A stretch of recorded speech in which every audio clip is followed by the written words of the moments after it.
طور سے اور باللہ من الشیطان الرجیم بسم اللہ الرحمن الرحیم، خاص طور سے یہ جو عشرہ ذوالحجہ ہے، اللہ سبحانہ وتعالیٰ کا کرم نوازی دیکھیں، ذوالحجہ کا مہینہ خاص ابراہیم علیہ السلام کے ساتھ میں بھی جڑا ہوا ہے، قربانی ان کے ہوتے ہیں، حج کے ارکان بھی انہی کی طرف سے ہے، سب سے پہلے حج انہوں نے ہی ادا کیا تھا، کعبہ شریف کو انہوں نے ہی بنایا تھا کیونکہ مسمار ہو چکا تھا کعبہ شریف، نوح علیہ السلام کا جب طوفان آیا تھا اس وقت میں مسمار ہو چکا تھا، پھر اللہ تعالیٰ نے اسماعیل علیہ السلام اور ابراہیم علیہ السلام کو حکم فرمایا تھا کعبہ شریف کی تعمیر کا، اور انہوں نے بنایا تھا۔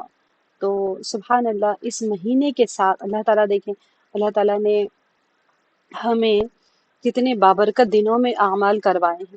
ہم نے خلاصۃ القرآن کیا رمضان کے مہینے میں اور رجب کے مہینے میں، بلکہ جو ہمارا رجب میں ہمارا جو ذوالقعدہ چل رہا تھا، تو ذوالقعدہ میں ہم نے نماز فہمی کا کورس کیا، اتنا متبرک اور بابرکت مہینہ تھا۔ آپ نے دیکھا، میں نے کل آپ لوگوں کو بتایا تھا کہ حرمت کے مہینوں میں سے ہے، اور سب کی اشراق چاشت یہ ساری نمازیں آپ لوگ ماشاءاللہ پابندی سے پڑھنے لگے تھے، نوافل سنت موقدہ اور نوافل آپ لوگ پڑھنے لگے تھے، ذکر و اذکار آپ لوگوں کے بڑھ گئے تھے، تہجدیں ہونے لگ گئی تھی، جتنے لوگ بھی جڑے تھے نماز فہمی کورس میں وہ سب ماشاءاللہ اعمال کے اعتبار سے بہت آگے ہو گئے۔ تو اللہ سبحانہ وتعالیٰ خود ایسے ایسے مطلب کروا رہے ہیں کہ ہم سوچ بھی نہیں سکتے، ہمارے اختیار میں بھی نہیں ہوتا، اللہ سبحانہ وتعالیٰ خود کروا رہے ہیں، ماشاء اللہ لا قوت الا باللہ۔ تو اب دیکھیں اللہ تعالیٰ نے کیسے حضرت ابراہیم علیہ السلام کا شروع کروایا، ادھر یکم ذوالحجہ کل سے شروع ہوئی، اصل تو کل سے ہی شروع ہونا تھا، اور اللہ سبحانہ تعالیٰ نے ہم سے اس میں جو قصص القرآن میں ابراہیم علیہ السلام کا واقعہ کروایا ہے، تو سبحان اللہ، ہم کتنے اللہ تعالیٰ کا شکر ادا کریں۔ یہ ہمارا ٹوٹل 20 ڈیز کا کورس رہے گا انشاءاللہ، اس کے اندر ہم روزانہ ہم عربی کے بھی الفاظ سیکھیں گے، جو آیات میں آئیں گے اس کا ورڈ میننگ ہوگا، روٹ ورڈ ہوگا اس کا، اور وہ کتنے بار قرآن پاک میں آ رہا ہے وہ بتایا جائے گا۔ پھر اس کے اندر احکام و مسائل بھی ہوں گے، اسلامی تربیت بھی ہوگی، عربی گرامر بھی ہوگا انشاءاللہ، ٹھیک ہے۔ یہ ہمارا آپ سب کو پتہ ہے، ہمارا آپ لوگوں کو سرٹیفکیٹس بھی مل چکے ہیں کہ آن لائن ڈپلوما ہے اسلامک کورسز کے اندر سے، قرآن فہمی کا کورس ہے جو 7 کورسز کے اوپر مشتمل ہے، جس کے اندر سے ہم نے خلاصۃ القرآن اور نماز فہمی کر لیے ہیں، اب حضرت ابراہیم علیہ السلام کا کریں گے، قصص الانبیاء کا، اور اس کی خاص خصوصیت سے اس کو بنایا گیا ہے یہ کورس کو، انشاءاللہ جیسے جیسے آپ لوگ کرتے چلے جائیں گے آپ خود محسوس کریں گے کہ اس کی خصوصیات کیا ہے، آپ کو خود لگے گا کہ یہ عام کہانیوں کے طور پہ نہیں ہے، آپ کی تربیت کے ساتھ ساتھ آپ کو اندازہ ہوا کہ کس انداز میں یہ کورس بنایا گیا۔ یہ میپ ہے، میں آپ کو انشاءاللہ سمجھاؤں گی جہاں جہاں پر ابراہیم علیہ السلام کا پیدائش کہاں پر ہوئی تھی، اور وہ کس طرح سے کہاں کہاں ٹریول کر کے گئے، بہت زیادہ سفر ہوئے تھے ابراہیم علیہ السلام کے، بہت بار ہجرت کی تھی شام سے، پھر وہ مکے میں آئے، مکے سے فلسطین گئے، بیت المقدس سے مکہ، یہ جو آروز دیکھ رہے ہیں نا آپ، یہ سارے ان کے ٹریولنگ پوائنٹس ہیں، یہ سارے یہاں سے گئے تھے، پھر مکہ مکرمہ آئے تھے، وہ کعبہ شریف کی بنایا تھا، اور پھر اس کے بعد میں بیت المقدس کی طرف گئے تھے، یہ سارے جو ریڈ کلر کے ایرو مارکس آپ کو نظر آ رہے ہوں گے، یہ ابراہیم علیہ السلام کے اسفار ہے جو وہ سفر کیا کرتے تھے۔ میرا پوائنٹر بھی آپ لوگ کو نظر آ رہا ہے۔ تو اس طرح کر کے ابراہیم علیہ السلام کے سارے سفر ہے، بہت زیادہ ابراہیم علیہ السلام اولو العزم اسی لیے کہا گیا ہے ابراہیم علیہ السلام کو، کیونکہ عزم کہتے ہیں بہت عظیم جو ہوتا ہے، عظیم بلندی والے، تو اولو العزم انبیاء میں سے ابراہیم علیہ السلام ہے، تو کیوں ان کو وہ پوزیشن دیا گیا۔ ہم نے پڑھ لیا ہے سورہ حامیم اس میں، سورہ شورى میں پڑھا تھا، 5 انبیاء کو اولو العزم کہا گیا ہے قرآن پاک میں، نوح علیہ السلام، اور اس کے بعد میں نبی پاک صلی اللہ علیہ وسلم کا آیا تھا، تو ہم نے دیکھ لیا تھا کہ دونوں کو پہلے کیوں آیا تھا، نوح علیہ السلام کے اوپر پہلی شریعت آئی تھی، اور پھر فضیلت کے اعتبار سے نبی پاک صلی اللہ علیہ وسلم کا قرآن پاک کی آیات میں جو آیا تھا، آپ صلی اللہ علیہ وسلم کا ذکر آیا تھا، اس کے بعد میں پھر ابراہیم علیہ السلام، موسیٰ علیہ السلام اور عیسیٰ علیہ السلام، یہ 5 نبی جو ہے ان کو اولو العزم انبیاء کہا گیا ہے قرآن پاک میں۔ اللہ تعالیٰ خود ان کے، ویسے سارے ہی ہے، سارے ہی نبی کے الگ اونچے اونچے درجے ہیں، لیکن اولو العزم ان کو کہا گیا ہے۔ اب دیکھیں سیدنا ابراہیم علیہ السلام، 2 بیٹے تھے، اسماعیل علیہ السلام اور اسحاق علیہ السلام۔ جب اسماعیل علیہ السلام پیدا ہوئے تو ان کی عمر مبارک 87 ایئرس کی تھی ابراہیم علیہ السلام کی، اور جب سیدنا حضرت اسحاق علیہ السلام پیدا ہوئے تو ان کی پیدائش کے وقت میں حضرت ابراہیم علیہ السلام کی عمر مبارک 100 سال کی تھی، ٹھیک ہے۔ تو مورخین نے لکھا ہے کہ ان کی عمر مبارک 175 سال کی تھی ابراہیم علیہ السلام کی۔ ابراہیم علیہ السلام کو جد الانبیاء کہا جاتا ہے، سارے انبیاءوں کے والد جسے کہا جاتا ہے، کیونکہ اسماعیل علیہ السلام کی اسحاق علیہ السلام کی اولادوں میں سے سارے انبیاء انبیاء آئے ہیں۔ اسماعیل علیہ السلام کی اولاد میں سے نبی پاک صلی اللہ علیہ وسلم کی بعثت ہوئی، تو ایک عظیم مرتبہ اور اولو العزم پیغمبر تھے ابراہیم علیہ السلام۔ ان کے والد کا نام وغیرہ میں آپ کو بھی بتا دیتی ہوں۔ اب دیکھیں ان کا جو ذکر آئے ہیں قرآن پاک میں، وہ 25 صورتوں میں ذکر آئے ہیں، اور 73 مقامات پر 73 جگہوں پر ابراہیم علیہ السلام کا قصہ آیا. کہاں پر پیدا ہوئے؟ یہ بہت امپورٹنٹ ہے کہ ابراہیم علیہ السلام کی پیدائش کہاں پر ہوئی. حضرت ابراہیم علیہ السلام کا جو نسب نامہ ہے وہ اسرائیلی کتابوں سے لیا گیا ہے، لیکن ان کے والد کا نام جو سام بن نوح کی نسل میں سے تھے وہ، اور بابل شہر، بابلون جو کہا جاتا ہے، یہ آپ نے پڑھا، ہم نے پڑھا ہے، میں نے سنایا بھی ہے بار بار آپ کو. بابل شہر میں 2 فرشتے اترے تھے، وہاں پر ہاروت اور ماروت جو جادو سکھاتے تھے لوگوں کو. سورہ بقرہ میں اس چیز کے بارے میں وضاحت سے آئی ہوئی ہے کہ لوگ ان کے پاس آ کے جادو سیکھتے تھے. وہ کہتے تھے کہ ہم تمہاری آزمائش کے لیے آئے ہیں. سلیمان علیہ السلام کے بعد میں سلیمان علیہ السلام بھی وہیں رہتے. تو یہ جو آیا تو یہاں پر بابل شہر میں ہی تھا وہ. تو بابل شہر عراق کے مشہور شہروں میں سے ہے. ان میں اب حضرت ابراہیم علیہ السلام کی پیدائش ہوئی اور عراق کے شمال میں ہے یہ. ٹھیک ہے. اب بابل جو ہے فرات اور دجلہ کے درمیان ہے. آپ کو یہاں پر ہے بابل. ٹھیک ہے. یہ صحرائے شام ہے اور یہ دریائے فرات ہے. ٹھیک ہے. دریائے فرات اور دجلہ اس کے درمیان میں ہے. یہاں پر دریائے دجلہ ہے. آپ لوگ دیکھ رہے اسکرین میں یہ نظر آ رہا ہوگا پوائنٹر آپ کو. یہ دریائے دجلہ ہے اور یہ دریائے فرات ہے. اگر اردو میں لکھا گیا اس نہیں آتی ہے تو اس کے درمیان میں یہاں پر یہ بابل شہر تھا. یہ جو بابل شہر ہے. ٹھیک ہے. یہ دریا ایسے ہی جا رہی ہیں. یہاں پر لائٹ ہے نا تو آپ کو نہیں اندازہ ہو رہا. یہ دریا ایسے جا رہی ہے تو یہ دریا یہاں سے جا رہی ہے. تو یہاں پر بابل شہر تھا. عراق کے شمال میں تھا یہ. ٹھیک ہے. اب یہاں پر 4000 سال پہلے عیسیٰ علیہ السلام سے مورخین نے فرمایا ہے کہ عیسیٰ علیہ السلام سے 4000 سال پہلے ابراہیم علیہ السلام کی پیدائش ہوئی. بعض مورخین نے فرمایا ہے کہ 1700 یا 1800 1800 یعنی 1800 سال پہلے عیسیٰ علیہ السلام کی پیدائش ہوئی، اور بعض نے فرمایا کہ 2000 سال پہلے ان کی پیدائش ہوئی ہے. اب یہاں پر 2000 سال موسیٰ علیہ السلام سے 2000 سال پہلے پیدا ہوئے، اور نبی پاک صلی اللہ علیہ وسلم کیونکہ عیسوی تاریخیں لیتے ہیں نا، عیسیٰ علیہ السلام سے ہی سارا جو ہم مائل اسٹون لیتے ہیں وہ عیسیٰ علیہ السلام کی کو ہی لیتے ہیں. عیسیٰ علیہ السلام سے کتنے سال پہلے اور عیسیٰ علیہ السلام سے کتنے سال بعد. تو نبی پاک صلی اللہ علیہ وسلم 500 سال بعد میں عیسیٰ علیہ السلام کے اس کی پیدائش ہوئی تھی. تو اب ہمارے اور ابراہیم علیہ السلام کے درمیان میں کتنے سال کا فرق ہو گیا. ابھی ہم 2000 لے لیں کیونکہ 1400 سال تو ابھی چل رہا ہے، 1400 1500 تو چل ہی رہا ہے. 500 سال پہلے عیسیٰ علیہ السلام کے، تو نبی پاک صلی اللہ علیہ وسلم کب آئے عیسیٰ علیہ السلام کے 500 سال بعد میں. اور عیسیٰ علیہ السلام اور ابراہیم علیہ السلام کے درمیان میں 200 سال کا اگر آپ فرق لے لیں تو اب ہم سے کتنے پہلے ابراہیم علیہ السلام پیدا ہوئے تھے؟ 6000 سال پہلے. ٹھیک ہے. تو ہم سے 6000 سال پہلے ابراہیم علیہ السلام بابل شہر میں پیدا ہوئے تھے. تو ابراہیم علیہ السلام کو کہاں پر پیدا کیا گیا؟ سب سے اہم چیز یہ ہے کہ ابراہیم علیہ السلام کو اللہ سبحانہ و تعالیٰ نے کس گھر میں پیدا کیا. اہم وہ ہے کہ اللہ سبحانہ و تعالیٰ نے بت پرستش کرنے والوں کے گھر میں پیدا کیا ہے. حضرت ابراہیم علیہ السلام، اللہ تعالیٰ نے جیسا فرمایا، حضرت ابراہیم علیہ السلام کے والد کا نام کیا ہے؟ یہ مفسرین کے اس میں آئے اذ قال ابراہیم لابیہ آزر. ٹھیک ہے. یعنی اور وہ وقت بھی یاد کرنا جو سورہ انعام کی آیت نمبر 74 ہے، اس آیت میں فرمایا گیا ہے کہ وہ وقت بھی یاد کرنے کے لائق ہیں جب ابراہیم علیہ السلام نے اپنے باپ آزر سے کہا. تو اس سے کیا پتہ چلا کہ ان کے والد کا نام آزر تھا. اس سے معلوم ہوتا ہے کہ حضرت ابراہیم علیہ السلام کے والد کا نام آزر تھا. حضرت عبداللہ ابن عباس رضی اللہ عنہ سمیت اکثر علماء نے علماء نسب جو ہوتے ہیں، جو نسب نامے لکھتے ہیں، ان سے کیا کہا گیا؟ ان کے والد کا نام طارق تھا. تو اہل کتاب طارق کہتے ہیں.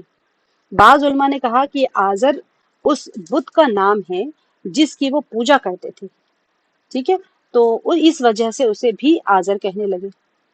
اب آزر کیوں کہتے تھے یہ بھی آ گیا ہے. تو امام ابن جریر رحمۃ اللہ علیہ نے فرمایا کہ صحیح یہ ہے کہ اس کا نام آزر تھا. شاید اس کے 2 نام ہو، یہ یا ایک نام ہو دوسرا عرف ہو، اور یہی بات قرین قیاس سے معلوم ہوتی ہے. یعنی سب لوگ یہ کہتے ہیں ہاں 2 نام تھے، یا ایک نام تھا طارق اور ان کا جو دوسرا تھا وہ عرف تھا. عرف میں جیسے اب 2 نام ہوتے ہیں نا پکارنے میں، اس طرح. تو ابن عساکر رحمۃ اللہ علیہ نے حضرت اکرمہ رحمۃ اللہ علیہ سے نقل کیا ہے کہ انہوں نے فرمایا حضرت ابراہیم علیہ السلام کی کنیت کیا تھی؟ وہ ابو غیفان، مہمانوں والا یا مہمان نواز، یہ ان کی کنیت تھی. سبحان اللہ. تو مورخین فرماتے ہیں کہ اب جیسے ہوتا ہے نا عرف میں کچھ اور نام سے پکارے جاتے ہیں، تو ابراہیم علیہ السلام کی بھی کنیت ایسی. تو ہو سکتا ہے کہ آزر کیوں کہا گیا؟ تو مورخین نے کہا کہ طارق کی عمر 75 سال تھی جب ان کے پاس ابراہیم علیہ السلام پیدا ہوا، کیونکہ مشرک تھا. ان کے علاوہ ابراہیم علیہ السلام پیدا ہوئے، اور ان کے علاوہ کون تھے؟ ناحور اور ہاران بھی طارق کے بیٹے تھے. 3 بیٹے. تو ہاران کے بیٹے لوط تھے، تو بھتیجے ہوئے. حضرت لوط علیہ السلام ابراہیم علیہ السلام کے بھائی کے بیٹے ہاران کے. ٹھیک ہے، تو آپ کو لوط علیہ السلام کا جب واقعہ آئے گا تو کنیکشن آپ کو پتہ چل جائے گا. آپ کو میں بتاؤں گی جب ابراہیم علیہ السلام کے پاس مہمان نوازی کرنے کے لیے جب 2 فرشتے آئے تو کھانے کو ہاتھ نہیں لگا رہے تھے، تو انہوں نے پوچھا کیوں نہیں کھا رہے، تو لوط علیہ السلام کے پاس فقط عذاب بھیجنے کے لیے آئے. تو لوط علیہ السلام کو ابراہیم علیہ السلام کا کنیکشن کیا ہے کہ وہ بھتیجے تھے ان کے، لوط علیہ السلام کے ابراہیم علیہ السلام کے بھتیجے تھے وہ. اب مورخین یہ بھی کہتے ہیں کہ حضرت ابراہیم علیہ السلام اپنے والد کے درمیانی بیٹے تھے، ٹھیک ہے، بیچ کے. ہاران کی وفات کے ہاران کی وفات اس کے باپ کی زندگی میں اسی علاقے میں ہو گئی تھی جہاں پر وہ پیدا ہوا، یعنی کہ کلدانیو ایک علاقہ یعنی بابل کے سرزمین میں تھی، ایک جگہ تھی وہاں پر بابل کی سرزمین میں، وہیں پر انتقال ہو گیا. اب تاریخ جو ہے سیرت کے بہت سارے مصنفین جو ہوتے ہیں ان کے پاس مشہور تھا حضرت ابراہیم علیہ السلام کی شکل و شبہ. اگر آپ دیکھیں کہ وہ دیکھنے میں کیسے تھے حضرت ابراہیم علیہ السلام، تو یہ تو ان کے وہ تھا کہ وہ ان کا رہنے کی جگہ، ان کے والد کون، باپ کون تھے، اور ان کے بھائی کون تھے، اور پھر لوط علیہ السلام کا ان کا کیا کنیکشن تھا. اب کنٹینیوشن میں تھوڑا آگے پیچھے واقعات ہوتے رہیں گے. تو اب ابراہیم علیہ السلام دیکھنے میں کیسے تھے، ان کی کنیت آپ کو پتہ چل گئی، مہمان والا ان کو کہا جاتا تھا. وہ دیکھنے میں کیسے تھے، حضرت ابراہیم علیہ السلام کی شکل و شباہت حضرت عبداللہ ابن عباس رضی اللہ عنہ سے روایت ہے کہ رسول اللہ صلی اللہ علیہ وسلم نے فرمایا کہ میں نے عیسیٰ ابن مریم اور موسیٰ اور ابراہیم علیہ السلام کو علیہ الصلوۃ والسلام کو دیکھا. عیسیٰ علیہ السلام کیسے تھے، سرخ فام گھنگریالے بالوں والے تھے اور چوڑے سینے والے تھے، سرخی مائل جسم تھا ان کا، لالی جو ہوتی ہے یعنی خوبصورتی کی ایک علامت ہوتی ہے نا، سرخی کا تو کس کے اندر ہوتی ہے، جیسے آپ پنک پنک ہوتے ہیں نا ویسے سرخی مائل ان کا جسم تھا، اور گھنگریالے ان کے بال تھے، اور بڑے چوڑے سینے والے تھے. تمام انبیاء چوڑے سینے والے ہی ہوتے ہیں. اور موسیٰ علیہ السلام گندمی رنگ کے تھے، ٹھیک ہے، ایک سرخی مائل ہوتا ہے ایک گندمی مائل رنگ ہوتا ہے. اور فربا بدن تھے، اچھے موٹے تازے جو ہوتے ہیں اس کو فربا بدن کہتے ہیں، بھرا ہوا بدن جو ہوتا ہے. صحابہ کرام نے آپ صلی اللہ علیہ وسلم سے پوچھا کہ ابراہیم علیہ السلام کیسے، تو نبی پاک صلی اللہ علیہ وسلم فرمایا کہ اپنے ساتھی یعنی مجھے دیکھ لو. سبحان اللہ. تو حضرت ابراہیم علیہ السلام نے حضرت سارہ سے نکاح، یعنی کہ آپ صلی اللہ علیہ وسلم کی مشابہت کس سے ملتی جلتی تھی، ابراہیم علیہ السلام سے، جد امجد ہے. تو اور جب صحابہ نے پوچھا کہ ابراہیم علیہ السلام کیسے رکھتے تھے، تو آپ صلی اللہ علیہ وسلم نے فرمایا کہ مجھے دیکھ لینا مجھ جیسے. سبحان اللہ. تو اب یہاں پر ان کے نکاح کے بارے میں دیکھ لیتے ہیں کہ مورخین کہتے ہیں کہ حضرت ابراہیم علیہ السلام نے حضرت سارہ، تو ان سے نکاح ہوا. حضرت سارہ جو تھے علیہ السلام بانجھ تھی، ان کے پاس اولاد نہیں ہوتی تھی. تو تاریخ اپنے بیٹے ابراہیم علیہ السلام، ان کی بیوی حضرت سارہ علیہ السلام اور اپنے بھتیجے لوط علیہ السلام کو لے کر یہ جو کلدانیوں کی ایک جو سرزمین تھی اس سے کہاں گئے، کنعانیوں کے علاقے کی طرف روانہ ہوئے. کنعان جو تھا فلسطین میں تھا، ٹھیک ہے، تو کنعان کی طرف چلے گئے. وہ لوگ حران کے مقام پر رہائش پذیر ہوئے. اب آپ لوگ میپ میں دیکھ سکتے ہیں، یہاں پر آپ کو نظر آ رہا ہوگا کہ حران کہاں پر ہے. تو یہ بابل سے حران یہاں پر رہائش پذیر ہوئے. اس کے بعد میں پھر وہ ٹریول کر کے بیت المقدس کی طرف تشریف لے آئے تھے. اب وہاں تاریخ 250 سال کی عمر میں فوت ہو گیا. اس سے معلوم ہوتا ہے کہ ابراہیم علیہ السلام حاران میں پیدا نہیں ہوئے، بلکہ کہاں پر پیدا ہوئے، بابل شہر میں پیدا ہوئے. اب بابل اور کنعان تک کا سفر کیسا تھا دیکھیں. پھر وہ کنعانیوں کی سرزمین کی طرف روانہ ہوئے. یہاں پر علاقہ بیت المقدس کا علاقہ تھا، یہی علاقہ جو تھا کنعان کا بیت المقدس کا علاقہ تھا. راستے میں وہ حران میں ٹھہرے جو اس زمانے میں کلدانیوں کے ملک میں شامل تھا. اب کلدانیوں وہ ایک کوئی قبیلہ تھا ہوگا، وہ جزیرہ اور شام میں بھی رہے، ٹھیک ہے.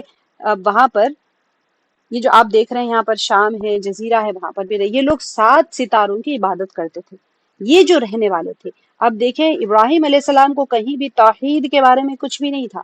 آگے جب آیت میں پڑھیں گے تو آپ کو پتہ چلے گا کہ ان کو توحید کے بارے میں کوئی علم نہیں تھا. یہ بت پرستی، تاریخ جو تھا وہ بت بناتا تھا، اسی لیے وہ جو بت بناتا تھا اسی کی وجہ سے آزر نام پڑ گیا تھا. اور یہ جو کلدانیوں تھے، یہ جو قوم تھی، یہ کیا کرتے تھے، یہ ستاروں کی پرستش، 7 ستارے تھے جس کی یہ لوگ عبادت کرتے تھے. تو یہاں پر توحید کا کوئی سوال ہی نہیں ہے. جن لوگوں نے دمشق کا شہر بسایا، اب آپ دیکھ لیں میپ میں دمشق یہاں پر ہے، ڈماسکس جو آج ہم کہتے ہیں وہ دمشق کا، یہ دیکھیں یہ دمشق ہے. تو اب یہاں سے یہ حران سے حلب سے دمشق یہاں پر آئے. اب یہاں پر رہنے لگے. یہ پورے کا پورا جو ایریا تھا اس کے اندر کلدانیوں کا وہ تھا، رہتے تھے یہ لوگ. اور وہ لوگ ستاروں کی عبادت کرتے تھے، 7 ستاروں کی عبادت کرتے تھے. جن لوگوں نے دمشق کا شہر بسایا وہ بھی اسی مذہب کے پیروکار تھے. وہ قطب شمالی کی طرف منہ کر کے کئی طرح کے الفاظ اور اعمال کے ذریعے سے 7 ستاروں کی پوجا کرتے تھے. پتہ نہیں کیا کیا منتر پڑھتے تھے، اور وہ اپنے بتوں کی، وہ جو ستاروں کی، وہ پوجا کرتے تھے، ٹھیک ہے۔ اب کئی طرح کے ان کے جو الفاظ اور اعمال کے ذریعے سے وہ ستاروں کی وہ لوگ پوجا کرتے تھے، یہی وجہ ہے کہ دمشق کے پرانے دروازوں میں سے ہر دروازے پر ان میں سے ایک ایک ستارے کی عبادت گاہ بنی ہوئی تھی۔ مجھے ملا نہیں، کل مل جائے گا تو میں آپ لوگوں کو بتاؤں گی انشاءاللہ، وہ امیج میں تلاش کر رہی تھی۔ وہ ان کے نام کی عیدیں مناتے تھے اور قربانیاں دیتے تھے۔ یہ ستارہ پرست جو ہوتے ہیں وہ لوگ، آپ پڑھیں گے جا کے انشاءاللہ، ہم جب پڑھیں گے تو دیکھیں گے آپ لوگ، سورہ انعام میں اور دوسرے سورتوں میں آتا ہے کہ ستارہ پرست کی عقیدہ کیا ہوتا تھا، یہ ان کے نام پہ قربانیاں دیتے تھے۔ اسی طرح حران کے باشندے بھی ستاروں اور بتوں کی پوجا کرتے تھے، بلکہ ابراہیم خلیل اللہ علیہ السلام، ان کی زوجہ محترمہ اور بھتیجے لوط علیہ السلام کے سوا دنیا بھر میں لوگ کافر تھے اس وقت میں، سبحان اللہ۔ تو اللہ تعالیٰ نے حضرت خلیل الرحمن ابراہیم علیہ السلام کے ذریعے سے اس باطل اور گمراہی کو ختم کیا۔ سوچے کتنا زبردست ان کا انقلاب تھا۔ ساری روئے زمین کے اوپر کوئی بھی ایمان والا نہیں ہے، سب کوئی ستارہ پرست ہے، کوئی بت پرست ہے، کوئی آگ پرست ہے، کوئی سورج کی پوجا کر رہا ہے، کوئی چاند کی کر رہا ہے، جو مرضی ہے، لیکن اللہ اکیلے توحید وحدہ لا شریک کی کوئی عبادت نہیں کر رہا۔ تو اللہ تعالیٰ نے انہیں بچپن ہی سے عقل سلیم اور رشد و ہدایت سے نواز دیا تھا، اور جب وہ بڑے ہوئے تو انہیں رسول بنا کر مبعوث فرمایا اور خلیل کا منصب عطا فرمایا، ارشاد باری تعالیٰ۔ اسی لیے اب یہاں سے جو ہم آیات پڑھیں گے، جو ہم سورہ انبیاء کی 51 سے لے کے 56 تک کی آیات ہے، وہ میں آپ کو بتاؤں گی۔ تو والد جو تھے، والد کو توحید کی دعوت انہوں نے کیسے دی تھی؟ والد کو توحید کی دعوت، آپ جو طریقہ تھا وہ پورے کا پورا اب انشاءاللہ ہم دیکھیں گے کہ آپ کے جو والد تھے بتوں کو وہ پوچھتا تھا۔ اس وقت کیا ہوا، آپ نے سب سے پہلے اسی کو توحید کی دعوت دی۔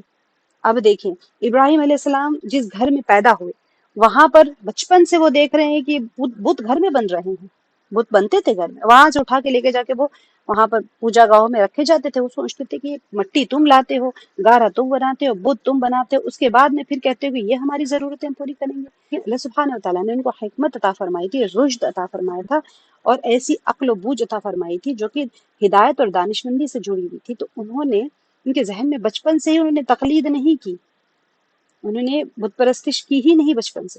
حضرت ابراہیم علیہ السلام نے کس کو دعوت دی؟ سب سے پہلے اپنے والد کو ہی دعوت دی تھی کہ حضرت ابراہیم علیہ السلام نے دعوت توحید کا آغاز اپنے گھر سے کیا، اور اپنے مشرک باپ کو بڑے پیار اور ادب سے تبلیغ کی، مگر باپ نے اتنا ہی سخت رویہ اختیار کرتے ہوئے ابراہیم علیہ السلام کو سخت دھمکی دی، اور ارشاد باری تعالیٰ ہوا کہ حضرت ابراہیم علیہ السلام نے اپنا وعدہ پورا کرتے ہوئے اپنے والد کے لیے مغفرت کی دعا مانگی، لیکن جب انہیں یقین ہو گیا کہ وہ اللہ کی دشمنی ترک کرنے پر آمادہ نہیں ہے، تو پھر کیا کرا انہوں نے؟ تو پھر اس سے برات اور لا تعلقی کا اظہار کر دیا اپنے والد کو، اور ایسے زمانے میں جبکہ کہیں پر بھی کوئی ایمان نہیں ہے، اس زمانے میں اللہ تعالیٰ وہاں پر اپنے والد کو وہ دعوت دے رہے ہیں۔ تو حضرت ابو ہریرہ رضی اللہ عنہ سے روایت ہے کہ نبی کریم صلی اللہ علیہ وسلم نے فرمایا کہ قیامت کے دن حضرت ابراہیم علیہ السلام اپنے والد آزر سے ملیں گے تو آزر کے چہرے پر گرد و غبار اور سیاہی ہوگی۔ ابراہیم علیہ السلام فرمائیں گے، کیا میں نے آپ سے نہیں کہا تھا کہ میرے نافرمانی نہ کریں؟ نافرمانی اللہ ایسا نہیں ہے کہ ان کی فرما برداری، لیکن جو دعوت لے کے آئے اس کو مان لیتے۔ وہ کہے گا کہ آج میں آپ کی نافرمانی نہیں کروں گا۔ ابراہیم علیہ السلام فرمائیں گے، یا رب، تو نے مجھ سے وعدہ کیا تھا کہ جس دن لوگ قبروں سے اٹھائے جائیں گے اس دن تو مجھے رسوا نہیں کرے گا۔ اس سے بڑھ کر اور رسوائی کیا ہوگی کہ میرا باپ رحمت سے دور جہنم میں جا رہا ہے۔ تو اللہ تعالیٰ فرمائیں گے کہ میں نے جنت کافروں پر حرام کر دی۔ اللہ تعالیٰ ہم سب کو ایمان کی زندگی اور ایمان والی موت عطا فرمائے، آمین۔ پھر فرمایا جائے گا ابراہیم علیہ السلام، ابراہیم آپ کے قدموں میں کیا ہے؟ وہ دیکھیں گے تو نجاست میں لتھڑا ہوا ایک بچھو نظر آئے گا جسے ٹانگوں سے پکڑ کر جہنم میں پھینک دیا جائے گا، وہ اس کے باپ کا حشر ہو جائے گا، ٹھیک ہے۔ اب یہاں پر ہم سورہ انبیاء کے آیات دیکھ لیتے ہیں ترجمے کے ساتھ میں، پھر انشاءاللہ میں آپ کو اس کی تفسیر بتاؤں گی، پھر انشاءاللہ اس کی تشریح کر لیں گے، ٹھیک ہے۔ تو یہاں پر وَلَقَدْ آتَيْنَا إِبْرَاهِيمَ رُشْدَهُ، وَلَقَدْ اور بلا شبہ یقیناً آتینا ہم نے دی ابراہیم علیہ السلام کو رشدہ اس کی ہدایت، من قبل اس سے پہلے، وَكُنَّا اور کننا ہم تھے بھی اس کو عالمین جاننے والے۔ اس کا آپ لوگ لفظی ترجمہ دیکھیں، انشاءاللہ اس کے بعد میں ہم با محاورہ بھی کریں گے اور پھر آپ کو میں اس کی تشریح بتا دوں گی، ٹھیک ہے؟ اب آپ لوگوں کو یاد جو کرنا ہے یہ یاد کرنا ہے آپ لوگوں کو سب۔ وَلَقَدْ آتَيْنَا، اور بلا شبہ یقیناً ہم نے دی ابراہیم علیہ السلام کو، ابراہیمہ ہے یہاں پر، ابراہیم یا ابراہیمہ ہی آئے گا، منہ اور می نہیں آئے گا، ابراہیم علیہ السلام کو، رشدہ، اس کی ہدایت، من قبل، اس سے پہلے، قبل بعد ہم گرامر میں کریں گے انشاءاللہ، من سے ہم نے آلریڈی کر لیا ہے گرامر کے حصے میں، اس سے پہلے، وا اور کننا ہم تھے، ٹھیک ہے؟ بہی آپ نے کیا ہوا ہے، بہی اس کو کیا ہے نا، بہی میں نے بتایا تھا بیہو نہیں آئے گا وہاں پر، بہی آئے گا، تو ہم نے اس کو عالمین جاننے والا، اذ جب، قول علی ابی ہی انہوں نے کہا، ابراہیم علیہ السلام نے کہا، لی ابی ہی اپنے باپ سے یا اپنے والد سے، و اور قومی ہی اپنی قوم سے، یہ دیکھیں ہی کی ضمیر جب کسی اسم کے ساتھ آتی ہے تو اپنی قوم سے یا اس کی قوم سے کہہ لیں گے، ٹھیک ہے؟ یہاں پر ابی ہی آیا تو اپنے والد سے، تو تھرڈ پرسن کے بارے میں جو ہم نے گرامر کا پوائنٹ کر لیا تھا اس کو بھی آپ یاد رکھتے رہیں گے تو آپ کو انشاءاللہ سمجھ میں آتا رہے گا۔ ماں کیا، ہادھی یہ، ما ہادھی تماثیل، تو یہ کیا، یہ مورتیاں ہیں، التی انتم لہا عاکفون، جو کہ التی جو، انتم تم، لہا ان کے، یا ان کے لیے، ہم نے لہا پڑھ لیا تھا، لیے کے معنی آتا، ان کے لیے یا ان کے، عاکفون سب مجاور بننے والے ہو، عبادت کر رہے وہ لوگ وہاں پر بیٹھتے ہو نا، جیسے ہم اعتکاف کرتے ہیں ویسے ہی وہ لوگ بھی بیٹھتے تھے جا کے مندروں میں۔ قولو انہوں نے کہا، وجدنا ہم نے پایا، آباءنا اپنے باپ دادا کو، لہا اس کی یا اس کے لیے، یعنی جو مورتیاں ہیں یہ اس کے لیے، عابدین سب عبادت کرنے والے۔ تو یہاں پر وہ لوگ کا یہی مطالبہ تھا کہ تم لوگ کیا کر رہے ہو یہ مورتیوں کو لے کے، یہاں پر کیوں بیٹھے ہو؟ تو وہ ان کو وہ رشد اور ہدایت اللہ سبحانہ و تعالیٰ کی طرف سے تھی، اسی لیے انہوں نے باطل کو پہچان لیا۔ تو وہاں پر یہی کہا جا رہا ہے کہ تم یہ آباءنا اپنے باپ دادا کو، لہا عابدون ہم نے ایسے ہی پایا اپنے باپ دادا کو، اسی لیے ہم یہی کر رہے ہیں۔ تو آگے فرمایا آیت نمبر 54 میں، قال ابراہیم علیہ السلام نے کہا، لقد بلا شبہ یقیناً، تم تھے، تم و آباؤکم اور تمہارے باپ دادا، فی ضلال مبین کھلی گمراہی میں۔ قالو انہوں نے کہا، اجئتنا بالحق، یہ حمزہ استفہامیہ، قالو جمع کا صیغہ ہے، انہوں نے کہا یعنی ان سب گاؤں والوں نے جس کو ابراہیم علیہ السلام دعوت دے رہے تھے، کیا، جئتنا تم آئے ہو ہمارے پاس میں، ٹھیک ہے؟ جئتنا، جا یجیء سے ہوتا ہے، ہم جب گرامر کریں گے انشاءاللہ آپ دیکھیں گے، جئتا کہیں گے آپ آئے، نہ ہمارے پاس، یہ کلر سے آپ کو اندازہ ہو جائے گا کہ جہاں پر یہ جو تا آ رہا ہے ریڈ ہے، نہ بلو کلر کا ہے، آئے، جئتا آپ آئے، نہ ہمارے پاس، بالحق، حق با کسرہ کے ساتھ میں ہے، کے ساتھ، ٹھیک ہے؟ بالحق کی، حق کے ساتھ میں، یا انتا آپ، من اللاعبین کھیل کرنے والوں میں سے، من میں سے، لاعبہ کہتے ہیں کھیل کود کو، ٹھیک ہے؟ لاعبین کھیل کرنے والے، من اللاعبین کھیل کرنے والوں میں سے، کیا آپ آئے ہمارے پاس میں کوئی حق بات کو لے کے یا کھیل کرنے والوں میں سے آپ؟ قولا تو ابراہیم علیہ السلام نے کہا، بلکہ، فطرہن، فطرہ پیدا کرنا، میں نے آپ کو بتایا تھا فطرہ کا معنی ہوتا ہے فاطر، جو ہوتا ہے پہلے بھی ہم نے کیا تھا، جو عدم کا پردہ ہوتا ہے اس کو چاک کر کے ہر چیز کو وجود میں لانا، ایک نہیں اور عدم کا ایک پردہ تھا جس پر اللہ سبحانہ تعالیٰ نے چاک کر کے ہر چیز کو وجود میں لانا، فاطر کہتے ہیں کوئی چیز کو وجود میں لانا۔ تو یہاں پر ان کے پاس میں وہ بات تھی ہی نہیں، توحید کی بات ہی نہیں تھی، فطرہن پیدا کیا انہیں، قول بل تو ابراہیم علیہ السلام نے کہا، بل کی، فطرہن کیا تم نے اس کو پیدا کر لیا، ان بتوں کو تم نے پیدا کر لیا، یا اس بات کو جو تمہارے جو عقیدے ہیں اس کو تم نے گڑھ لیا، وَأَنَا عَلَى ذَلِكُمْ اور میں اس پر، من الشاہدین گواہوں میں سے، وَعَلَى پر، اعلیٰ کا ہم نے دیکھ لیا تھا، پر کے معنی، ذالکم اس سے، یعنی اس پر، من الشاہدین گواہوں میں سے، ٹھیک ہے؟ اب اس کو میں آپ کو جب اس کی تشریح کراؤں گی تو آپ لوگ کو انشاءاللہ سمجھ میں آئے گا۔ اب اس کا با محاورے میں بھی دیکھ لیجئے، اب جس کو عربی نہیں آتی وہ یہاں سے دیکھ لیجئے، جس کو اردو نہیں آتی اس کا ٹرانسلیشن دیکھ لیجئے۔ وَلَقَدْ آتَيْنَا إِبْرَاهِيمُ ابراہیم رشدہ من قبل وکنا بہ عالم، ہم نے ابراہیم علیہ السلام کو پہلے ہی سے ہدایت دی تھی اور ہم ان کے حال سے واقف تھے۔ ٹھیک ہے، اب یہاں پر سورہ انبیاء اصل میں مکی سورہ ہے اور یہ 112 آیات اور اس میں 7۔ ٹھیک ہے، تو بسم اللہ الرحمن الرحیم۔ اب اس کی تھوڑی سی ہم تفسیر اور تشریحی نکات دیکھ لیتے ہیں۔ اس سورہ مبارکہ کا نام سورہ انبیاء ہے، اگرچہ اس میں لفظ انبیاء کا ذکر نہیں ہے۔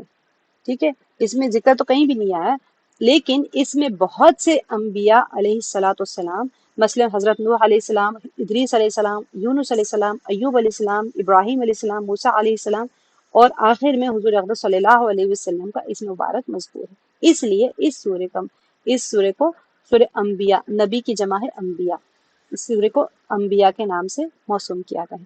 بعض صورتیں جیسے سورہ مزمل ہے، سورہ مدثر ہے، سورہ نون ہے، سورہ فاتح ہے، اور سورہ فاتح ہے وغیرہ، یہ جو بھی ہے یہ تو مکی زندگی کی ابتدائی دور میں نازل ہوئی تھی۔ ٹھیک ہے، لیکن یہ سورہ جو ہے مکی دور کے درمیان میں نازل، میں نے آپ کو بتایا تھا مکے میں 4 ادوار ہوتے تھے۔ ٹھیک ہے، فرسٹ جو شروع کے دور تھے وہ پیسفل دور تھے، لیکن تھرڈ اور فورتھ جو دور تھا وہ بہت مشکل اور شدت کا دور تھا، کیونکہ جیسے اسلام ڈکلیئر ہو گیا وہاں سے تشدد آ گیا، لوگوں کی مخالفت شروع ہو گئی تھی۔ تو یہاں پر یہ درمیانی دور میں جو تھی، یہ جو تھا سورہ مبارکہ مکی دور کے وسط یعنی درمیانی دور میں نازل ہوئی تھی سورہ۔ اس کی 112 آیات ہے۔ بخاری شریف میں حضرت عبداللہ ابن مسعود رضی اللہ عنہ سے روایت ہے کہ نبی پاک صلی اللہ علیہ وسلم اس سورے کے مضامین کو اس کو بہت پسند فرماتے تھے اور اس کو اکثر تلاوت فرمایا کرتے تھے۔ اب یہ سورے کے جو مضامین ہیں یہ پیچھے گزشتہ سورہ طٰہٰ سے ملتے جلتے ہیں۔ ویسے بھی تمام مکی صورتیں عام طور پر کیسے ہوتے ہیں آپ سب کو یاد ہوگا، خلاصۃ القرآن میں ہم نے کافی بار اس کو ڈسکس کیا تھا۔ جو مکی صورتیں ہوتی ہیں اس کے اندر کے جو مضامین ہوتے ہیں وہ 4 چیزوں کے اوپر ہوتے ہیں۔ عقائد کے اوپر ہوتے ہیں، جس میں نبی پاک صلی اللہ علیہ وسلم اللہ سبحانہ تعالیٰ کی وحدانیت ہوتی تھی، اور نبی پاک صلی اللہ علیہ وسلم کی رسالت کو ثابت کر رہے ہوتے ہیں، قرآن پاک کی حقانیت کو ثابت کر رہے ہوتے ہیں، اور میعاد کے بارے میں ہوتے ہیں کہ میعاد مر کے اٹھائے جانے کے اوپر، بات بعد الموت، مر کے اٹھائے جانے کے اوپر یقین نہیں ہوتا تھا مکے والوں کو، تو اس کے جو مضامین ہوتے تھے مینلی انہی چیزوں کو کور کر رہے ہوتے تھے۔ تو عقائد کے بارے میں زیادہ تر بحث اسی کے بارے میں، تو چنانچہ اس سورہ مبارکہ میں بھی توحید، رسالت اور قیامت کا ذکر ہے، جو اس سورے کے مرکزی مضامین ہیں۔ سینٹرل پوائنٹ آف ڈسکشنز جو ہوتے ہیں اس کو ہم مرکزی مضامین کہتے ہیں۔ تو یہ سورے میں رسالت کے بارے میں بشریت انبیاء جو ہوتے ہیں اس کا خاص طور پر ذکر ہے کہ نبی بشر ہوتے ہیں، انسان ہوتے ہیں۔ وہ ہمیشہ مطالبہ کرتے تھے کہ نبی انسان کیوں ہے، فرشتے کیوں نہیں؟ اگر فرشتے تو تم ایمان لے آتے تھے، ہمارے جیسے کھاتے پیتے ہمارے بیچ میں بیٹھے تو ہم کیوں ایمان لے آئے ان کے اوپر؟ تو اس سورے میں رسالت کے ضمن میں بشریت انبیاء کا خاص طور پر ذکر ہے۔ تو سارے نبی اللہ کے مقرب اور برگزیدہ بندے ہیں، مگر انسان تھے، کوئی فرشتے نہیں تھے۔ تو اس کے علاوہ وحدت ملت انبیاء کا ذکر ہے کہ سارے جتنے بھی انبیاء ہوتے ہیں سب کی ملت ایک ہی ہوتی ہے۔ میں نے جیسے آپ کو بتایا ہے کہ دین ہر دور میں الگ الگ ادوار میں آیا تھا، زمانے الگ تھے، امتیں الگ تھے، زبانیں الگ تھی، اوقات الگ تھے، کوئی ایک دوسرے کو نہیں ملا، کوئی ایک دوسرے کو نہیں پہچانتا، لیکن پھر بھی جو بات ہوتی تھی وہ ایک ہی ہوتی تھی۔ کبھی بھی ایک نبی کی بات دوسرے نبی کی بات سے الگ نہیں ہوتی، اللہ یہ کہ چند احکامات حرام اور حلال کے جو ہوتے وہ امت کے اپنے گناہوں کی وجہ سے کسی کے اوپر کوئی عمل، کوئی چیز حرام کر دی گئی، کوئی چیز حلال کر دی گئی، لیکن جو بڑے بڑے مضامین ہوتے تھے اس میں کوئی تبدیلی نہیں ہوتی تھی۔ تو ہر زمانے الگ ہو، نبی الگ ہو، اوقات الگ ہو، امتیں الگ ہو، جگہیں الگ ہو، سارا الگ ہونے کے باوجود دعوت ایک ہی ہوتی تھی، کیونکہ سرچشمہ وحی جو ہوتا تھا وہ اللہ سبحانہ تعالیٰ کی طرف سے۔ تو اسی وجہ سے بتا دیا گیا کہ سارے جو وحدت ملت انبیاء ہے اس کا ذکر ہے، یعنی اللہ کے تمام نبیوں کی ملت ایک ہی ہے۔ انبیاء علیہ الصلوۃ والسلام کی تبلیغ کا ذکر بھی اس سورے میں آیا ہے کہ وہ کس طرح اللہ کا پیغام اس کی مخلوق تک پہنچاتے تھے، اور اپنی حاجات میں کس طرح اللہ تعالیٰ کے سامنے خشوع و خضوع کا اظہار کرتے تھے، اور کس طرح اس کی مناجات کرتے تھے اور اپنی ضرورتیں پیش کرتے تھے۔ اب اس کے ضمن میں کیا ہے، رسالت کے متعلق جتنے بھی انسان کے شکوک و شبہات ہوتے ہیں اس کا اظہار کرنے والے یا اس کا انکار کرنے والوں کا رد بھی ہوگا۔ ابراہیم علیہ السلام کے واقعہ میں بھی دیکھ لیں گے آپ لوگ کہ جو لوگ رسالت کا انکار کرتے تھے یا پھر شک و شبہ کرتے تھے ان کو رد کیا جا رہا ہے کہ بھئی تمہارے شک و شبہات غلط ہے، تو کیسے ہے وہ بھی بتایا جاتا ہے۔ اب ملائکہ کا ذکر بھی اس کے اندر آئے گا، یہاں پر یاجوج ماجوج کا بھی ذکر، کیونکہ سورہ انبیاء کے اندر جو مرکزی مضامین چل رہے ہیں وہ یہ ہوں گے۔ اب البتہ حضرت ابراہیم علیہ السلام کا ذکر اس سورے میں تفصیل کے ساتھ آئے گا۔ آیت نمبر 51 سے لے کے آیت نمبر 70 تک 20 آیات ابراہیم علیہ السلام کے بارے میں۔ اب بعض دوسرے انبیاء کا مفصل ذکر بھی موجود ہے۔ اکثر سورہ کی ابتدا اللہ تعالیٰ نے حروف مقطعات سے کی ہیں، اور بعض کی ابتدا میں تسبیح اور تحمید سے۔ آپ دیکھ رہے ہیں حروف مقطعات کے بہت سارے حوامیم جو ہے 7 صورتیں سارے حروف مقطعات کے ساتھ شروع ہوتی، بعض صورتیں تسبیح اور تحمید کے بطور تمہید آئی ہے، مسبحات سارے سبحہ کے ساتھ میں شروع ہوتے ہیں۔ تو البتہ بعض صورتیں بغیر تمہید کے شروع کر دی گئی ہے، تو ان میں یہ سورہ اور آگے سورہ نور بھی شامل ہے، بغیر کسی تمہید کے ڈائریکٹ شروع ہے۔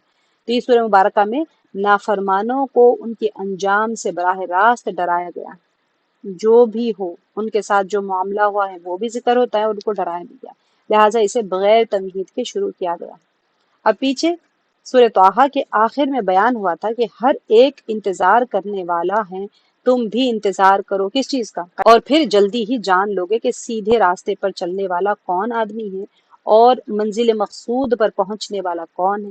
اب اس سورہ کی ابتدائی آیت گزشتہ سورہ کی اختتامی آیت کے ساتھ میں ایک کنیکشن رکھی ہوئی ہوتی ہے۔ اب دیکھیں یہاں پر ہم کو دیکھنا یہ ہے کہ یہ آیت ہم جو 5-6 آیتیں آج سے کریں گے اس کی تفسیر ہم دیکھیں کہ سارا شروع کا چھوڑ دیتے ہیں، 50 آیتوں کو ہمیں نہیں دیکھنا ہے، جہاں ضرورت دوسرے انبیاء کے بارے میں آئے گا تو ہم وہاں پر وہ آیات کا دیکھیں گے۔ اب پیچھے آیات اس سے 50 آیت تک کیا تھا؟ اللہ تعالیٰ نے توحید اور قیامت کا ذکر کیا، اور خاص طور پر رسالت کا بیان ہوا ہے۔ انبیاء علیہ الصلوۃ والسلام کے تذکرے کے سلسلے میں حضرت موسیٰ علیہ السلام اور ہارون علیہ السلام کا ذکر گزشتہ پیچھے کے جو دروس ہو رہے ہیں اس کے اندر ہو چکا ہے۔ اب ان آیات میں حضرت ابراہیم علیہ السلام کا تذکرہ ہو رہا ہے، اس کے بعد میں نوح علیہ السلام اور بعض دیگر انبیاء کرام کا بیان ہوگا۔ 20 آیات تک ابراہیم علیہ السلام کا واقعہ چل رہا ہے، اور باقی آلموسٹ جیسے میں نے آپ کو بتایا 73 پلیسز کے اوپر ابراہیم علیہ السلام کا واقعہ ہے، جو کہ 26 صورتوں کے اندر مشتمل ہے، الگ الگ جگہوں پر الگ الگ واقعات آئے۔ تو یہاں پر وَلَقَدْ آتَيْنَا إِبْرَاهِيمَ رُشْدَهُ مِن قَبْلُ وَكُنَّا بِهِ عَالِمِينَ۔ اب ابتدا کیسے ہو رہی ہے؟ ابراہیم علیہ السلام کے ذکر سے ہوئی ہے۔ یہاں پر پہلے اللہ تعالیٰ نے ان کی فضیلت بیان فرما دی، سب سے پہلے ان کی فضیلت بیان فرما دی، اور پھر ان کا بتوں کے ساتھ سلوک اور مشرکین کے ساتھ میں مکالمے کا ذکر ہے۔ ابھی جو ہم 6 آیات کریں گے بلکہ 20 آیات میں یہی ہوگا۔ ارشاد ہوتا ہے وَلَقَدْ آتَيْنَا إِبْرَاهِيمَ رُشْدَهُ مِن قَبْلُ، اور البتہ تحقیق ہم نے ابراہیم علیہ السلام کو سمجھ عطا فرمائی ہے۔ اس سے پہلے رشد کا معنی ہدایت، نیکی اور سمجھ ہوتا ہے۔ اچھا، اس سے پہلے کا کیا مطلب ہے وہ بھی میں آپ کو بتاتی ہوں۔ اس سے پہلے مطلب کیا، من قبل مطلب کیا، اب رشد کا مطلب کیا ہوا ہے؟ ہدایت ہے، نیکی ہے، سمجھ ہے، ٹھیک ہے۔ اللہ تعالیٰ نے حضرت ابراہیم علیہ السلام کو کمال درجے کی سمجھ اور فہم عطا فرمائی، سبحان اللہ۔ یعنی وہاں پر کوئی توحید کا ذکر ہی نہیں ہے، لیکن اللہ تعالیٰ کی طرف سے ان کو ایک ہدایت اور سمجھ عطا کی گئی تھی۔ من قبل سے مراد کیا ہے؟ اس سے مفسرین نے فرمایا ہے کہ اللہ کی آخری کتاب قرآن اور اس کے لانے والے حضور صلی اللہ علیہ وسلم سے پہلے ہم نے ابراہیم علیہ السلام کو سمجھ عطا فرمائی ہے، یہ ایک معنی آ جاتا ہے، ٹھیک ہے۔ یعنی ابراہیم علیہ السلام آخری نبی پاک صلی اللہ علیہ وسلم آخری نبی ہے، اس سے پہلے ہم نے ابراہیم علیہ السلام کو سمجھ عطا فرمائی۔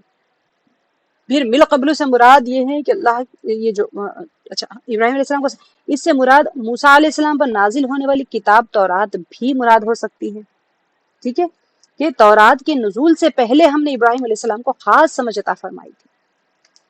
موسیٰ علیہ السلام بعد میں آئے نا ابراہیم علیہ السلام، تو پھر تورات کے نزول سے پہلے ہم نے ابراہیم علیہ السلام کو ایک خاص سمجھ عطا فرمائی تھی۔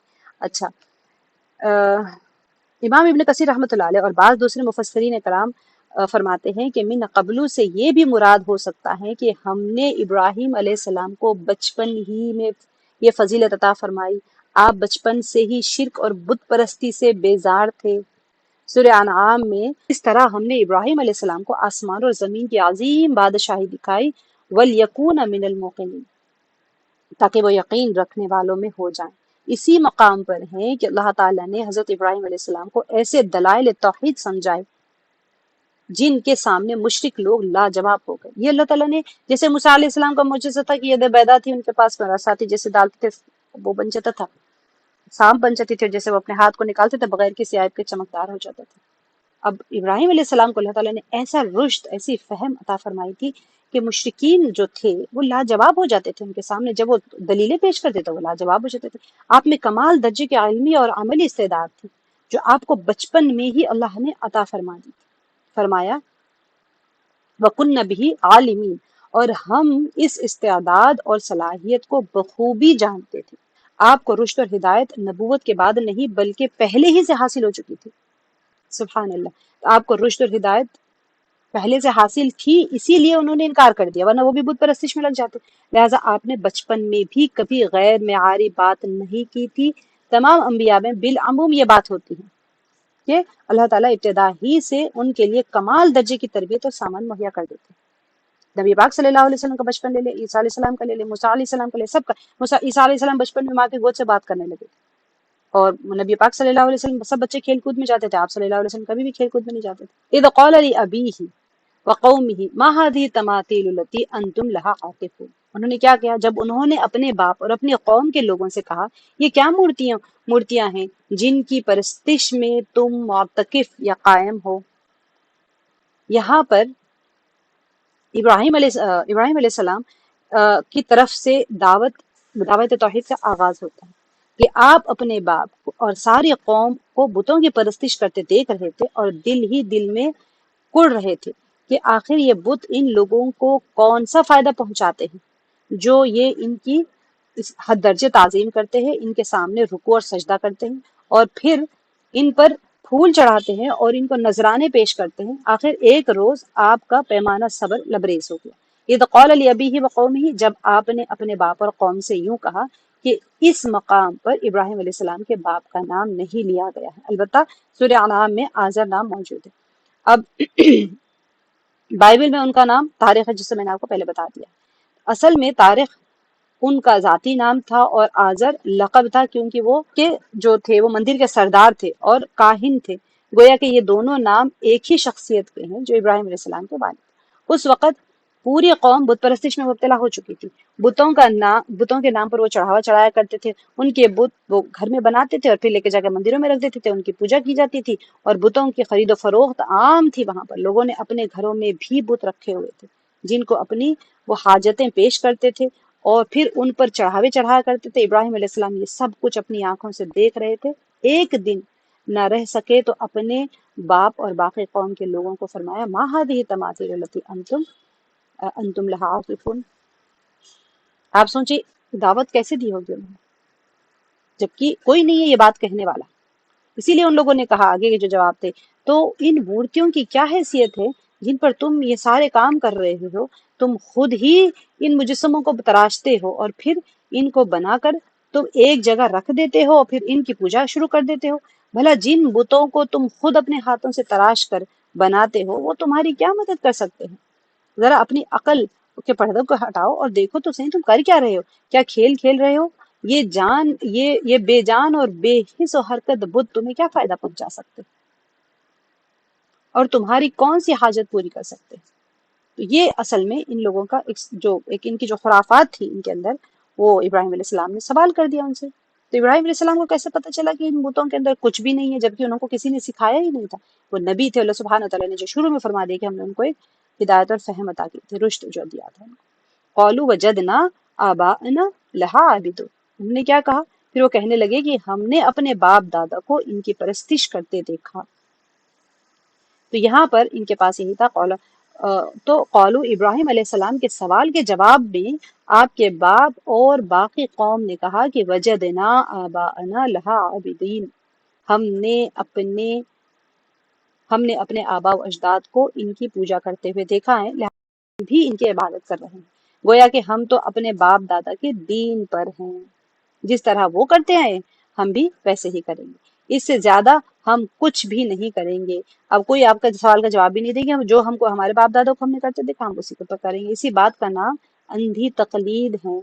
کسی بات کا بغیر کسی دلیل کے اس کو مان لینا اور بجائے اس کے بارے میں تصدیق کرنے کے اسی کے اوپر چلتے رہنا. تو ہمارے باپ دادا ایسے ہی کیا کرتے تھے. حضور علیہ الصلوۃ والسلام کے زمانے میں مشرک، اب دیکھیے مکی سورہ ہے، کہاں پر نازل ہوا؟ مکے میں. کس دور میں نازل ہوا؟ تیسرے دور میں. اب وہاں پر ان کی جو وہ بھی بتوں کی پوجا کر رہے ہیں. ابراہیم علیہ السلام جو انبیاء ہے وہ ساروں کے ساتھ وہی پیش آتا تھا. ان کی جو قومیں جواب دیتی تھی، یہ مشرکین مکہ بھی وہی طرز پہ بات کرتے تھے. تو ہم نے اپنے آبا و اجداد کو ایسے ہی کرتے پایا، تو ابراہیم علیہ السلام کو بھی یہی جواب دیا گیا. مورتیاں یہ بھی بناتے تھے، وہ لوگ بھی بناتے تھے. تو یہی سیم سیناریو تھا وہاں پر. سورہ بقرہ میں بھی یہ ذکر کیا گیا ہے کہ جب ان سے کہا جاتا ہے کہ اللہ کے نازل کردہ کتاب کی اتباع کرو، تو وہ کہتے ہیں کہ ہم تو اسی چیز کی اتباع کریں گے جس پر ہم نے اپنے آبا و اجداد کو پایا ہے. تو یہاں پر بھی یہ اسی لکیر کے فقیر بنے رہے ہمیشہ، تو کہ آباء و اجداد اگر بے عقل تھے، ان کو ہدایت نہیں پہنچی، تو کیا تم بھی ایسے ہی کرو گے؟ تو ظاہر ہے کہ یہ کوئی دلیل نہیں، بے عقلی کی بات ہے کہ ہم آپ کے آباء و اجداد اگر غلط ہے تو ہم بھی وہی کریں گے، بے عقلی کی بات ہوتی۔ تو بغیر سوچے سمجھے اپنے آباء و اجداد، قوم، قبیلے یا پھر کسی کی طرفداری کرنا، یا پھر ایسے ہی ملکی رواج کو اپنا لیا جائے، یا وہاں پر اگر آباء و اجداد ایک ایک صحیح راستے پر ہو تو ٹھیک ہے، لیکن اگر وہ راستے پر ہی نہیں ہے، غلط راستے پر ہے، اور ناعقلی، اور ان کے پاس کوئی عقلی دلیل ہوتی ہے، ان کے پاس نقلی کوئی دلیل ہوتی ہے، بغیر کسی چیز کے وہ ثابت ہی نہیں کر پاتے ہیں سارا کچھ ہونے کے بعد میں، لیکن وہ راستہ کس کا اختیار کر رہے ہیں؟ گمراہی کا۔ جیسے کہ حضرت یوسف علیہ السلام نے کہا تھا وَاتَّبَعْتُ مِلَّةَ آبَاءِ إِبْرَاهِيمَ وَإِسْحَاقَ وَيَعْقُوبَ، میں تو اپنے آباء و اجداد ابراہیم، اسحاق اور یعقوب علیہ السلام کے دین کی پیروی کرتا ہوں۔ وہ اللہ تعالیٰ کی ایک نبوت کے بارے میں بتا رہے ہیں، تو آباء و اجداد اگر راہ راست پر ہو، آپ ان کی تقلید کر رہے ہو تو پھر ٹھیک ہے، تو ان کے راستے پر چلنے والا ہو، مطلب کہ مگر جو مشرکین جو تھے وہ تو بے دلیل بات کرتے تھے کہ یہ شخص ہمیں خواہ مخواہ الجھا رہا ہے، بھلا کوئی ایسے کیسے ہو سکتا ہے کہ ہمارے آباء و اجداد غلط تھے، بے وقوف تھے، جن کے راستے سے ہمیں ہٹا رہا ہے یہ ابراہیم علیہ السلام کو یہی الزام دیا کرتا ہے، ہمارے آباء و اجداد تو ویسے نہیں تھے، تم بے وقوف ہو جو تم ہمیں اس راستے سے ہٹا رہے ہو۔ تو اس قسم کی جتنی بھی بحث ہوتی تھی، تو وہ آج کے دور میں بھی وہی ہے، اس زمانے مکی کے دور میں بھی یہی بحثیں ہوا کرتی تھی۔ تو آگے جو فرما رہے ہیں ابراہیم علیہ السلام، ان کو آگے کی آیت میں فرما رہے ہیں قَالَ لَقَدْ كُنْتُمْ أَنْتُمْ وَآبَاؤُكُمْ فِي ضَلَالٍ مُبِينٍ، ابراہیم علیہ السلام نے کہا کہ تم بھی گمراہ ہو، قَالَ لَقَدْ كُنْتُمْ أَنْتُمْ وَآبَاؤُكُمْ، کہ تم بھی گمراہ ہو اور تمہارے آباء و اجداد بھی صریح گمراہی میں پڑے رہے، فی ضلال مبین، صریح گمراہی، وہ بھی گمراہ تھے اور تم بھی گمراہ ہو۔ تو یہاں پر اسی کا نام انفی تقلید ہے، کہ جسے ابراہیم علیہ السلام نے واضح الفاظ میں مذمت بیان فرمائی ہے کہ قال لقد کنتم انتم و آباؤکم فی ضلال مبین، کہ البتہ تحقیق تم اور تمہارے آباء و اجداد کھلی گمراہی میں، تمہارا عقیدہ 100% غلط ہے، جو کہ عقل کے بھی خلاف ہے، کہ تم نے ان بے جان مورتیوں کو الہ بنا رکھا ہے۔ سوال یہی تھا، اللہ کو مانتے تھے لیکن شریک بناتے تھے۔ قالوا اجئتنا، آگے کی آیت میں ہے قالوا اجئتنا بالحق ام انتم من اللاعبین، تو وہ بولے کیا تم ہمارے پاس واقعی حق لائے ہو یا ہم سے کھیل کی باتیں کرتے ہو؟ اجئتنا بالحق ام انت من اللاعبین، تو یہ بات پر انہوں نے کہا کہ کیا تمہارے پاس کوئی حق بات ہے بھی، یا تم ایسے ہی ہم سے ایک کھیل تمسخر کر رہے ہیں؟ تو ابراہیم علیہ السلام کی دو ٹوک بات سن کر مشرکوں کے دلوں میں ایک اضطراب پیدا ہوا، اور وہ کہنے لگے کہ کیا تم یہ بالکل سچ بات کہہ رہے ہو کہ ہم اور ہمارے باپ دادا گمراہی میں مبتلا ہیں، یا آپ ہمارے ساتھ میں کھیل یعنی دل لگی کر رہے ہیں؟ کہنے لگے کیا آپ اپنے دعوے میں سنجیدہ ہیں یا محض ہمارا تمسخر اڑا رہے ہیں؟ ابراہیم علیہ السلام نے جواب دیا میں آپ کے ساتھ کوئی ہنسی مذاق نہیں کر رہا، بلکہ پورے وثوق کے ساتھ کہہ رہا ہوں کہ یہ مٹی اور پتھر کے بنائی ہوئی مورتیاں جن کو تم نے خود اپنے ہاتھوں سے گڑھ لیا ہے، یہ تمہارے معبود نہیں ہیں۔ یہ کب ہو رہا ہے پتہ ہے آپ کو؟ یہ ابھی ابراہیم علیہ السلام کو نبوت نہیں ملی تو اس وقت کا ہو رہا ہے، یہ ابھی نبی نہیں بنے ہے، لیکن اس وقت بھی دلیری اور ان کے ایمان کی پختگی اور ان کی ہمت اور دلیری کی، وہ دیکھیں پورے گاؤں والوں کے سامنے، خود اپنے باپ کے سامنے مندر سارا کچھ ہے، اس کے اندر وہ ایک ایسی بات بول رہے ہیں ان کے پاس بھی کچھ بھی نہیں ہے، ابھی کتاب نہیں ہے، صحیفے نہیں ہے، کچھ بھی نہیں ہے، لیکن پھر بھی وہ اپنے باپ کو دعوت دے رہے ہیں، کیونکہ وہ آگے کے واقعات میں آئے گا انشاءاللہ، میں آپ کو بتاؤں گی، جیسے جیسے سیکوینشلی جو واقعات ہو رہے ہیں نا، وہ میں آپ کو انشاءاللہ آگے بتاؤں گی۔ قال بل ربكم رب السماوات والارض الذي فطرهن وانا على ذلكم من الشاهدين، تو انہوں نے کہا، ابراہیم علیہ السلام نے کہا کہ نہیں، بلکہ تمہارا پروردگار آسمانوں اور زمین کا پروردگار۔ کتنی پیاری بات کہی، قال بل ربکم، تمہارا پروردگار رب السماوات والارض، زمین اور آسمان کا رب ہے، الذی فطرہن، کہ جس نے ان کو پیدا کیا، وانا علی ذالکم من الشاہدین، اور میں اس بات کا گواہ اور اسی کا قائل ہوں۔ سبحان اللہ۔ ابراہیم علیہ السلام کو جو رشد عطا کی گئی تھی نا، اسی کے بلبوتے پہ وہ کہہ رہے ہیں کہ بلکہ تمہارے پروردگار تو وہ ہیں جو آسمان اور زمین کا پروردگار ہے، اور وہ وہی ہیں جس نے ارض اور سما کو پیدا کیا۔ الہ وہی ہو سکتا ہے جو خالق، علیم کل اور قادر مطلق اور مربی ہو، ہر چیز کی قدرت اس کے پاس ہو، قادر مطلق ہو، اور وہی رب ہو۔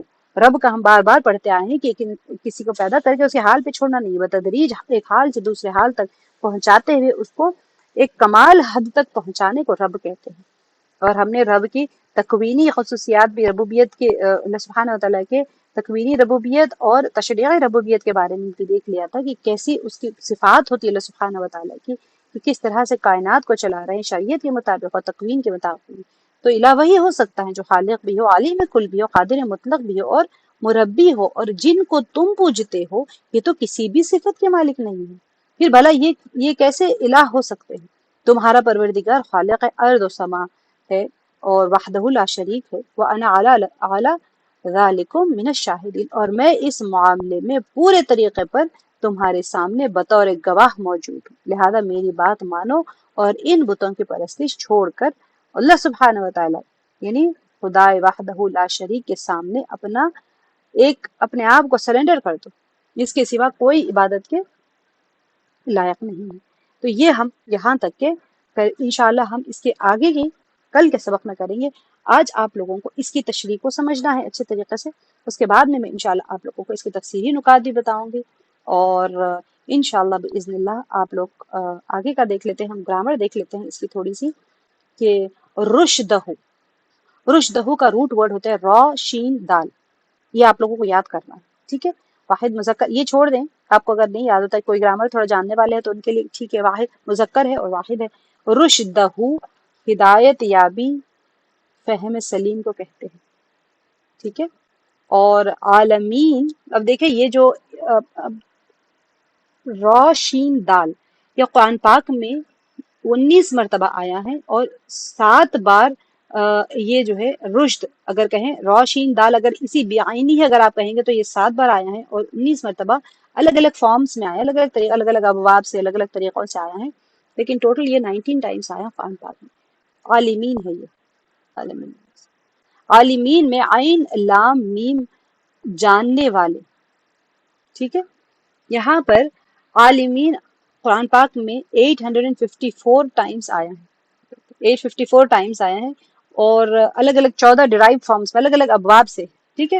اور 18 بار یہ عالم کی شکل میں آیا، جسے ہم کہتے ہیں کہ اسم فاعل عالم، ٹھیک ہے؟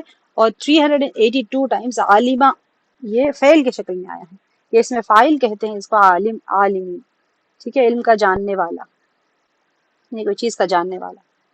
اور تماثیل جو ہے میم ثا لام، یہ جمع کا صیغہ ہے، اور مورتیاں، یہ اگر سحرفی لیٹر دیکھیں تو میم ثا لام، اگر آپ یہ سحرفی لیٹرز یاد کر لیں گے نا تو جہاں جہاں پر بھی یہ ریپیٹ ہوتا چلے گا۔ عالمین جو ہے عالم کے لیے بھی آتا ہے، علم کے لیے بھی، عین لام میم ہے وہ، ٹھیک ہے؟ آپ ہم تفسیر میں بھی پڑھے ہیں، عالم کا معنی آتے ہیں جہاں پر پہاڑوں کو اللہ تعالیٰ کہہ رہے ہیں کہ وہ پہاڑ نشانی کی طرح ہے، ٹھیک ہے؟ تو آپ اگر یہ یاد کر لیں گے، عین لام میم کو یاد کریں گے تو آپ کو بہت ساری جگہوں پر استعمال ہوتا ہے، جیسے 854 ٹائمز آیا ہے عین لام میم حروف مادہ سے، ٹھیک ہے؟ عالمہ کے اگر آپ فعل دیکھیں گے تو 382 ٹائمز آئے ہیں، اور عالم سے 18 بار آئے ہیں، بعین ہی قرآن پاک میں۔ اور تماثیل ہوتے ہیں مورتیاں، ٹھیک ہے؟ یہ میم فا لا، مثلو، مثال، سارے ورڈز اسی سے آتے ہیں، میم ثا لام، یہ آئے ہیں 169 ٹائمز ان قرآن۔ اب 7 ڈرائیو فارمز میں آتا ہے، آپ کو ڈرائیو فارمز نہیں پتا، لیکن آپ لوگ اتنا یاد سمجھنے کی کوشش کریں، 2 بار تمثیل، تماثیل کے لفظ سے بعین ہی تماثیل 2 مرتبہ آئے ہیں قرآن پاک میں، ٹھیک ہے؟ اب یہاں پر عاکفون جو ہے عین کاف فا، ٹھیک ہے؟ آیت کاف کے بھی معنی میں آ جاتا ہے اگر باپ بدل دیں گے تو، جمے بیٹھے ہو، یہ اس میں فاعل ہے، عاکفون جمے بیٹھے ہو، یہ عین کاف فا، یہ قرآن پاک میں 9 مرتبہ آیا ہے، ٹھیک ہے؟ اور عاکف کے لفظ کے ساتھ میں 7 بار آیا ہے، بھی آئین ہی عاکف جو ہے 7 بار آیا ہے قرآن پاک میں۔ اور یہ ورڈز کو آپ نے یاد کرنا ہے، یہ آیات کے ورڈز ہیں، اس کے روٹ ورڈز بھی آپ یاد کریں، روٹ لیٹرز عین کافا، عاکفین، عین کافا، جمع بیٹھے ہو، یہ چھوڑ دیں، اگر آپ کو یہ یاد نہیں وہ کوئی بات نہیں۔